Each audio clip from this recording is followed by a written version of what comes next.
শিক্ষক সহ শিক্ষা প্রতিষ্ঠানগুলোতে আমাদের যে বর্তমান অবস্থা বিরাজমান সেটা আপনারা সবাই অবগত আছেন এবং বিশেষ করে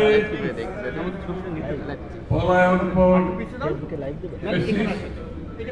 স্বৈরাচার সরকারের লোকজন এখনো শিক্ষা প্রতিষ্ঠানগুলোতে দাবড়িয়ে বেড়াচ্ছে।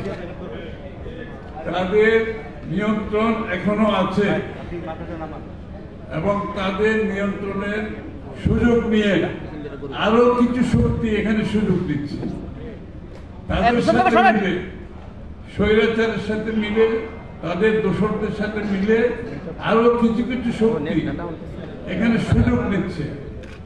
এই জন্য আমাদের নতুন বাংলাদেশ গঠনের যে ভাবনা, যে চিন্তা, বিশেষ করে শিক্ষা ব্যবস্থাকে ধ্বংস করে দিয়ে আজকে শিক্ষা ব্যবস্থার উপর মানুষ আস্থা হারিয়ে ফেলছে।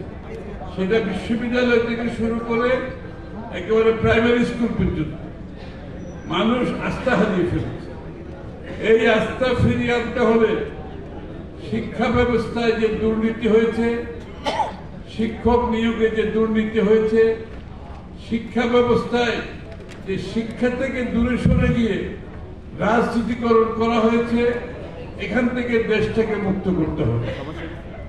এবং আমি আশ্বস্ত করতে চাই আপনাদেরকে, যত তাড়াতাড়ি নির্বাচনের মাধ্যমে একটি নির্বাচিত সরকার আসবে,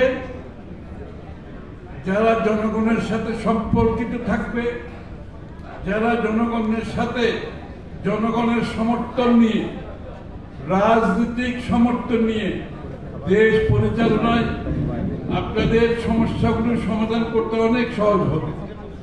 একটি নির্বাচিত সরকার জনগণের সমর্থন নিয়ে দেশ পরিচালনা করে, জনগণের সাথে তাদের যে সম্পর্কিত জনগণের সমস্যা, শিক্ষকদের সমস্যা, শিক্ষা প্রতিষ্ঠানের সমস্যা, প্রতিনিয়ত একটি নির্বাচিত সরকার এই বিষয়গুলোর সাথে সম্পৃক্ত থাকে।